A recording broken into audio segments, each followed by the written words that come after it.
Mas deixa eu dizer para você, no casamento a qual nós vamos ter com Jesus, a expectativa não é com a chegada da noiva. A expectativa é com a chegada do noivo. Glória.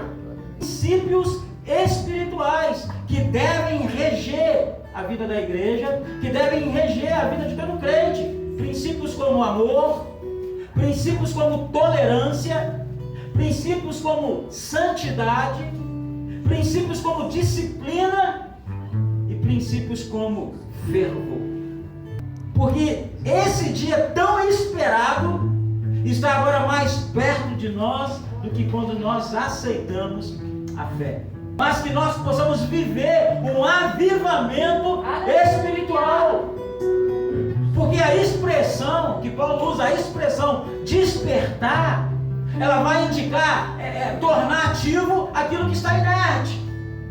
É avivar, é colocar em ação, fazer movimentar aquilo que está parado.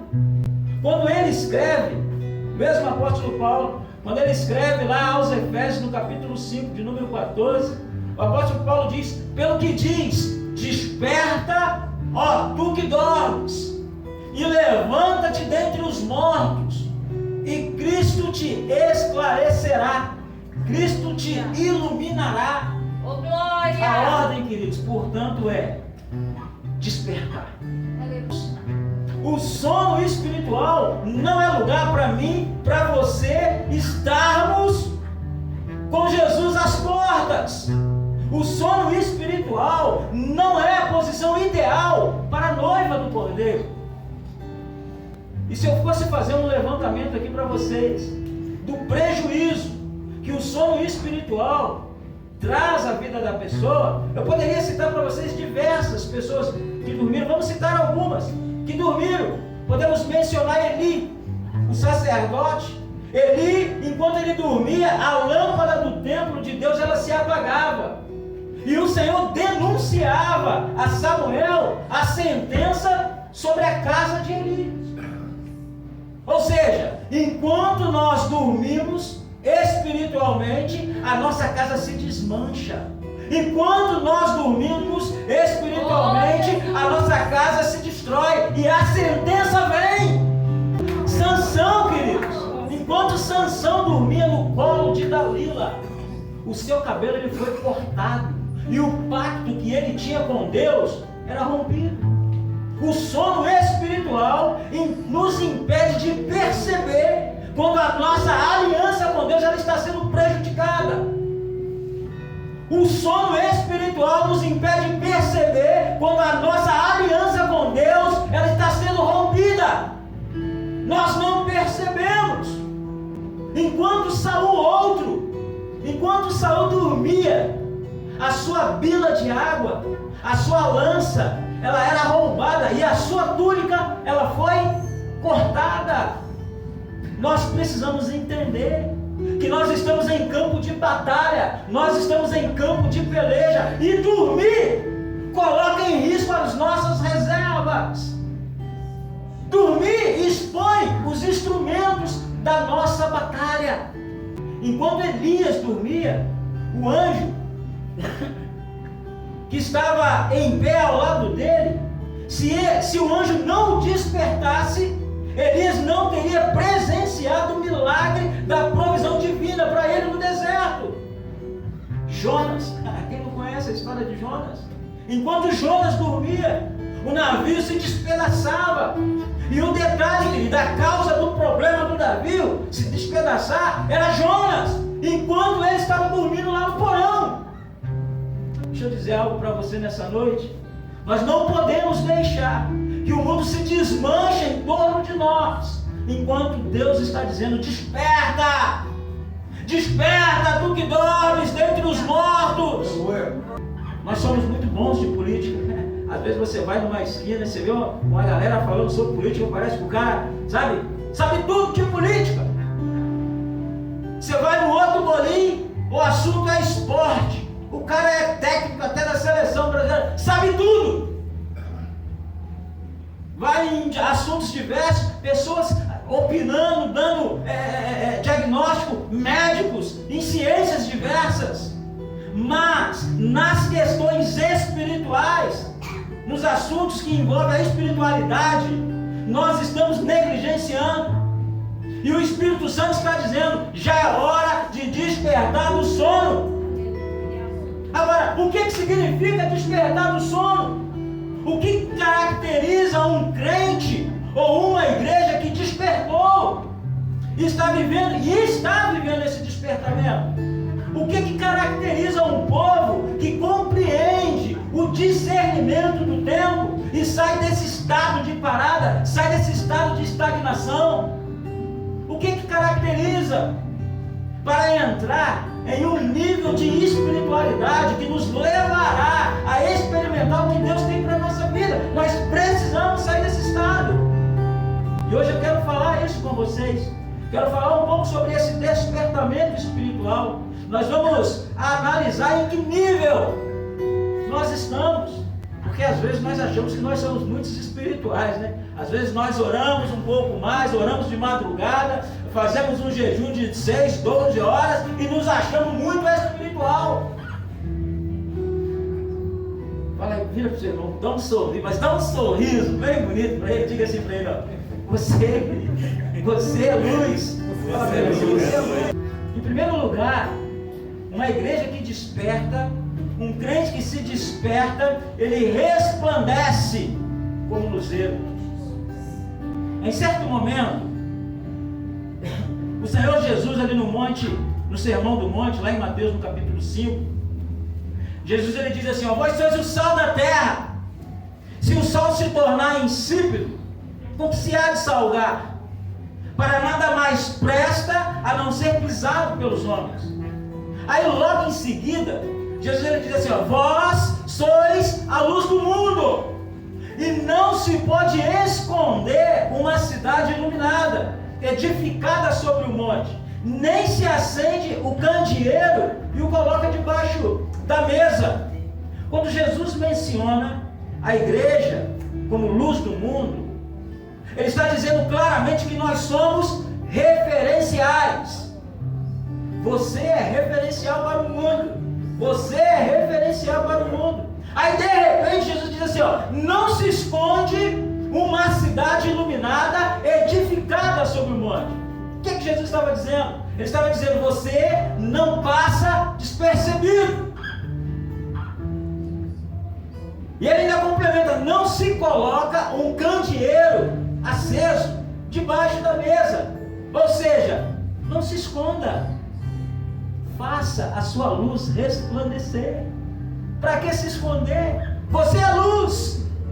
O apóstolo Paulo, queridos, falando desse assunto lá em Filipenses no capítulo 2, no verso 15, a palavra de Deus nos diz que para que sejais irrepreensíveis e sinceros, servos de Deus inculpáveis, no meio de uma geração corrompida e perversa, no meio do qual resplandecei como luzeiros no mundo. Uma igreja que despertou, uma igreja que entendeu o seu papel, compreende que ela resplandece, ela é visível e não precisa se esconder. Em Zacarias, no capítulo de número 4, no versículo de número 2, o anjo do Senhor ele pergunta para Zacarias: Zacarias, o que vês? E Zacarias responde assim: ó, eu vejo um castiçal todo de ouro, com 7 lâmpadas e 7 canudos, para cada lâmpada ligadas a um vaso de azeite.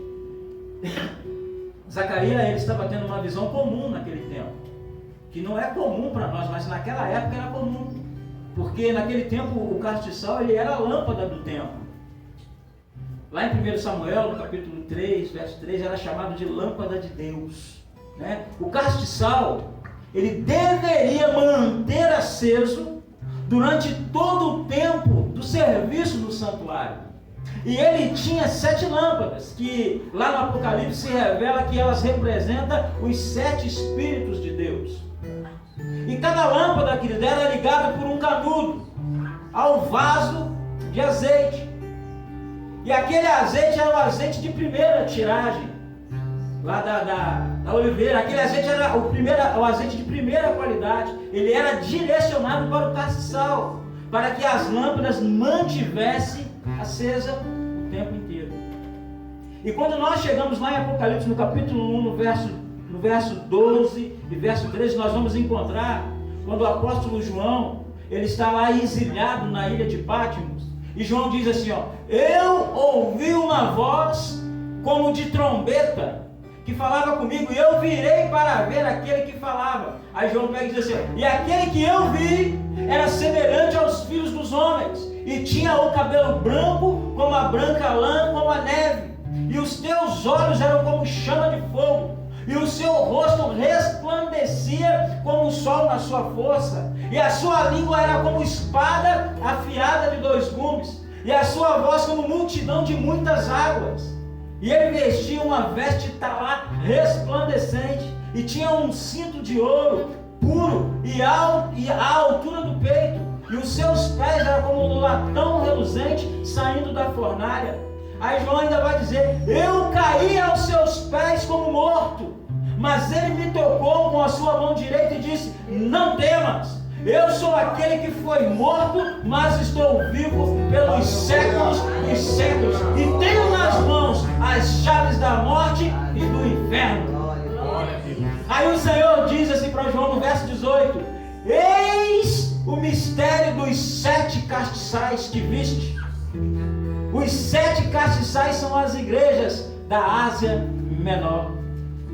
Quando a gente faz uma análise teológica das 7 igrejas da Ásia Menor, nós percebemos que cada uma daquelas igrejas, ela representa a igreja na sua totalidade, em cada fase da sua história. E quando Jesus diz que cada castiçal representa a igreja, ele está dizendo que a igreja, em cada época, em cada fase, em todo o tempo, é um castiçal. O que significa isso, pastor? Você é um castiçal. O detalhe é que você precisa brilhar. A sua luz precisa permanecer acesa.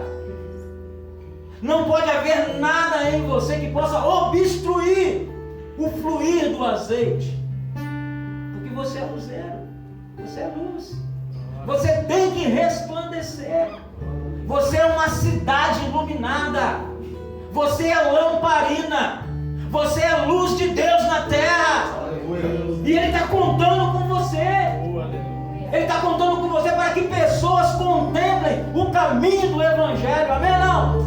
Ele conta com você, Ele conta comigo. Então brilhe aonde você estiver. Aonde você estiver. Uma igreja, queridos, que discerniu o tempo, uma igreja que despertou do sono, entende que ela precisa brilhar. E quando eu digo de igreja, eu estou dizendo de mim, estou dizendo de você. Eu não estou dizendo de um templo, eu não estou dizendo de um lugar, eu estou dizendo de você. Então brilhe. Uma igreja que despertou do sono, ela desenvolve uma vida de oração.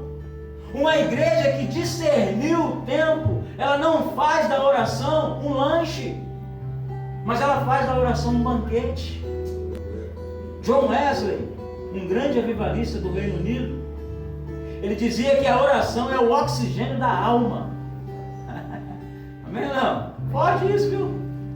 A oração, ela é o oxigênio da alma. Quem vive sem ar, querido? Quem vive sem ar? Quem vive sem oxigênio? Em Mateus, no capítulo 26, a partir do verso 40 até o 43, Jesus ele se aproxima dos discípulos que dormiam e diz assim, ó, nem mesmo uma hora pudeste velar comigo? Jesus está dizendo que quem está orando está velando. O que é velar? Velar é ser sentinela, velar é ser vigilante. O que é velar? Velar é estar na posição diante das coisas que estão acontecendo ao seu redor. Ou seja, enquanto muitos dormem, aqueles que oram estão mantendo a torre de vigília iluminada, para que o inimigo não nos ataque na calada da noite. Querido, esse é o tempo da oração. Esse é o tempo do despertamento espiritual. Quando Ana orava lá no templo acerca do seu pedido a Deus, com desejo de ter um filho, e o sumo sacerdote Eli, ele não entende aquilo, e ele se aproxima dela e pergunta: até quando você estará bêbada? Aí lá no capítulo 1, no verso 15, ela diz: a tua serva não está bêbada, porque eu não sou filha de Belial. Pelo contrário, a minha alma ela está angustiada, e ela está se derramando diante do meu Deus.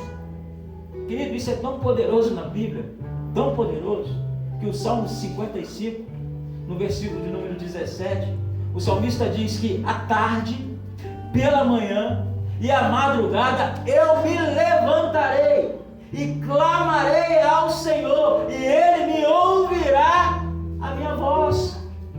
No Salmo 66, no versículo 18, 19, o salmista diz: se eu tivesse guardado iniquidade no meu coração, o Senhor não teria me ouvido, mas graças a Deus o Senhor ouviu a voz da minha oração.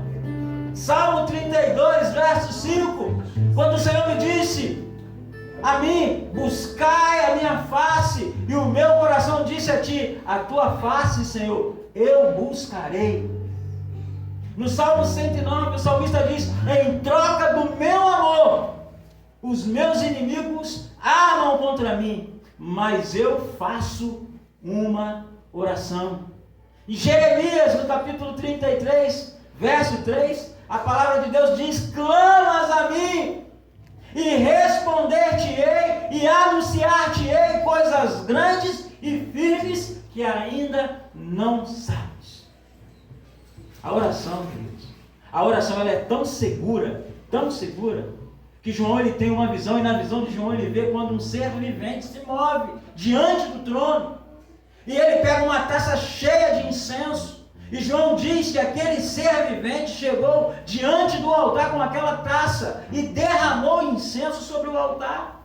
E a Bíblia vai dizer lá em Apocalipse, no capítulo de número 5, no versículo de número 8, que o incenso são as orações dos santos. A sua oração ela move o céu. Fala para o seu vizinho: a sua oração move o céu. Ore, tenha uma vida de oração. Tiago, no capítulo 5, no verso 14, a palavra diz que a oração de um justo pode muito em seus efeitos. Precisa orar. Precisa orar. Eu sei que às vezes você quer assistir lá um filme, sessão da tarde. É pecado, pastor? Não, claro que não. Mas se você tirar esse tempo para orar, vai ser mais produtivo para você. Vai ser mais produtivo para quem está ao seu redor. Vai ser mais produtivo para a sua vida financeira. Vai ser mais produtivo para a sua vida emocional. Vai ser mais produtivo para a sua vida psicológica. Vai orar. Deus, no capítulo 6, no verso 6, Jesus ele diz assim: entra no teu quarto, fecha a tua porta e ora. Ora ao teu pai em secreto, que ele te vê em secreto e te recompensará em público. Deixa eu dizer algo para vocês, querido. Para de reclamar pelas ruas. Para de reclamar pelos campos. Para de reclamar nas redes sociais. Não use o púlpito para responder ninguém. Isso é coisa de quem não tem ética ministerial. Se você está chateado com alguém, está magoado, entra no seu quarto, fecha a sua porta, conversa com Jesus e Ele vai te responder. É vida de oração. É disso que nós precisamos. Eu tenho aprendido que a maioria de nós desenvolvemos o hábito de orar porque precisamos de um milagre. Às vezes nós oramos apenas pela necessidade. E eu estou convencido de que Deus ele está querendo pessoas que orem, não porque precisam de uma resposta, não porque precisam de algo, mas de pessoas que oram porque gostam da presença dEle, gostam de estar junto com Ele, pessoas que querem desenvolver um relacionamento com Ele. Porque às vezes, querido, nós só buscamos Deus quando nós estamos precisando de algo. Nós só clamamos a Ele quando as coisas estão muito difíceis. E às vezes eu tenho para mim que às vezes Ele permite que nós passemos por uma moinha, com o objetivo de nós nos voltarmos de fato a Ele. Porque quando as coisas estão muito bem, a gente não se preocupa muito em ter uma vida de oração. Quando está tudo jóia, a gente nem liga. Agora quando as coisas começam a apertar, aí a gente vai para o joelho. Essa é a pergunta que eu tenho feito para mim mesmo. O que Deus pensa, querido, quando eu me ajoelho? Quando você se ajoelha apenas para pedir. Eu disse aqui, nós vamos fazer um relógio de oração na quarta-feira, de 7 da manhã até as 19 horas. Com que propósito? Apenas de gratidão, de agradecimento a Deus. Nós não vamos vir para cá porque A está doente, porque B está precisando de um emprego. Nós vamos vir para cá para agradecer a Deus. E às vezes é o que eu tenho me perguntado, querido. Quando eu tenho dobrado o meu joelho, se eu só vou orar para pedir algo a Ele, ou se eu vou orar para agradecer, independente das circunstâncias que eu esteja vivendo. Porque a maioria de nós só ora por causa de um milagre. A grande maioria, esta é a verdade. Aí eu ouço Deus dizendo no meu coração: eu quero corações apaixonados pela minha presença. Eu ouço o Espírito Santo dizendo: vem orar, não por aquilo que você precisa, mas vem orar porque você pode ir além da sua necessidade. Nós podemos ir além, queridos. Porque quando a gente ora com comunhão, a necessidade ela vai perder a força. Ela é suprida naturalmente. Mateus 6,33. Busca o reino e as demais coisas será acrescentado. Falamos hoje aqui pela manhã. Então, em nome de Jesus, querido, uma igreja que se desperta, ela ora, ela busca a presença de Deus. Vira aí, fala para o seu irmão, repita comigo assim: é tempo de orar. É tempo de orar, queridos. É tempo de orar. A Igreja Presbiteriana Viva, a gente tem uma sigla chamada TSD, que significa Tempo a Sós com Deus. Separe esse tempo, mas é hora de despertar do sono. O que é despertar do sono? Despertar do sono é receber vida.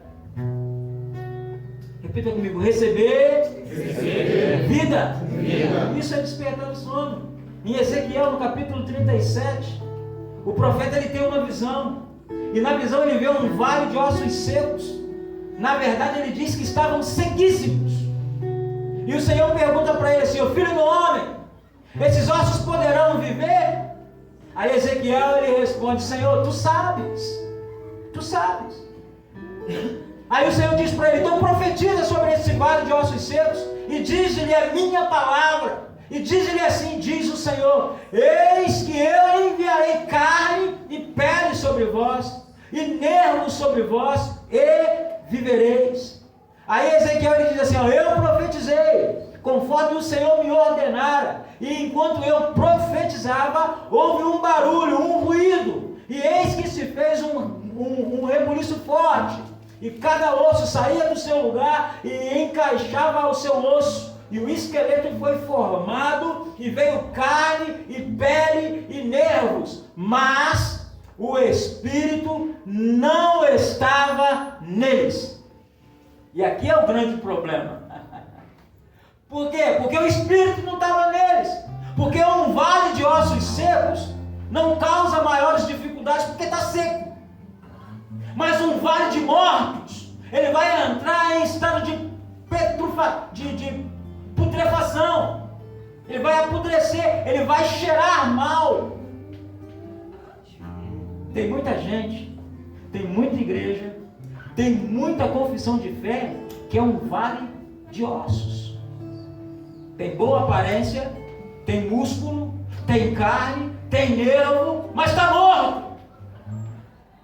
É pior do que ser vale de ossos, porque vai apodrecer, querido, vai cheirar mal.